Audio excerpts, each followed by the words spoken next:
ഹരേ കൃഷ്ണ. സർവം ശ്രീ രാധാകൃഷ്ണാർപ്പണമസ്തു. അധ്യായം 2 ഗീതാ വിഷയ സംഗ്രഹം. ശ്ലോകം 52.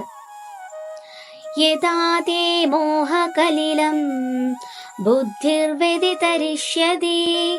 തദാ ഗന്ധാസി നിർവേദം ശ്രോതവ്യസ്യ ശ്രുതസ്യ ച. വിവർത്തനം.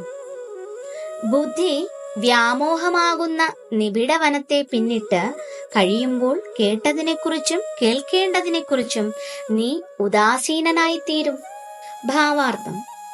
ഭക്തന്മാരുടെ ജീവിത കഥകളിൽ അവർ ഭഗവത് സേവനത്തിൽ മുഴുകിയാൽ വേദോക്തങ്ങളായ ചടങ്ങുകളിൽ ഉദാസീനരായതിന് നല്ല ഉദാഹരണങ്ങൾ വേണ്ടുവോളമുണ്ട്.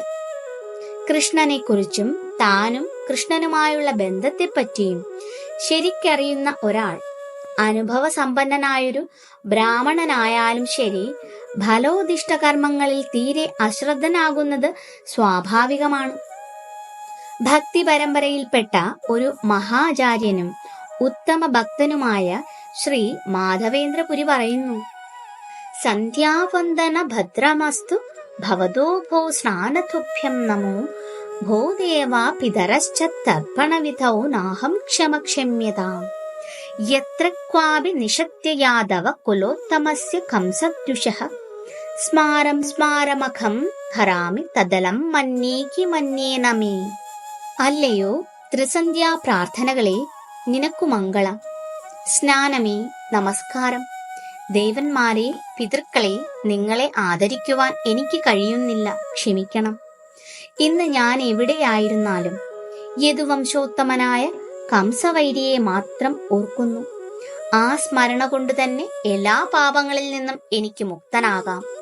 മറ്റൊന്നും എനിക്ക് ആവശ്യമില്ല. ആധ്യാത്മിക വിദ്യാഭ്യാസത്തിന്റെ പ്രാരംഭഘട്ടത്തിൽ പ്രാരംഭകർക്ക് വേദോക്തങ്ങളായ ക്രിയാനുഷ്ഠാനങ്ങൾ ഒഴിച്ചുകൂടാത്തവയാണ്. ദിവസം തോറും 3 നേരത്തെ പ്രാർത്ഥന, പ്രഭാതസ്നാനം, പിതൃതർപ്പണം എന്നിവ അതിൽ ഉൾപ്പെടുന്നു. എന്നാൽ പൂർണ്ണമായ കൃഷ്ണാവബോധത്തോടെയും ദിവ്യപ്രേമത്തോടെയും സേവനം അനുഷ്ഠിക്കുന്നവർ പൂർണ്ണത നേടിക്കഴിഞ്ഞതുകൊണ്ട് ഇവയിൽ ശ്രദ്ധിക്കാറില്ല. ശ്രീകൃഷ്ണ ഭഗവാനെ സേവിച്ച് വിജ്ഞാനവേദിയിലേറാൻ സാധിച്ച ഒരാൾക്ക് വേദവിഹിതങ്ങളായ തപസ്യകളോ യജ്ഞങ്ങളോ തുടർന്നു പോകേണ്ടതില്ല. എന്നു മാത്രമല്ല, വേദങ്ങളുടെ ഉദ്ദേശം തന്നെ കൃഷ്ണനിലേക്ക് നയിക്കലാണെന്ന് മനസ്സിലാക്കാതെ അത്തരം ചടങ്ങുകൾ അനുഷ്ഠിച്ചു വരുന്ന ആൾ സമയം പാഴാക്കുകയാണു താനും. കൃഷ്ണാവബോധമാർന്ന മനുഷ്യൻ ശബ്ദ ബ്രഹ്മത്തെ അഥവാ വേദോപനിഷത്തുക്കളുടെ മേഖലയെ അതിക്രമിച്ചു കഴിഞ്ഞിരിക്കുന്നു. ഹരേ കൃഷ്ണ. സർവം ശ്രീ രാധാകൃഷ്ണാർപ്പണമസ്തു.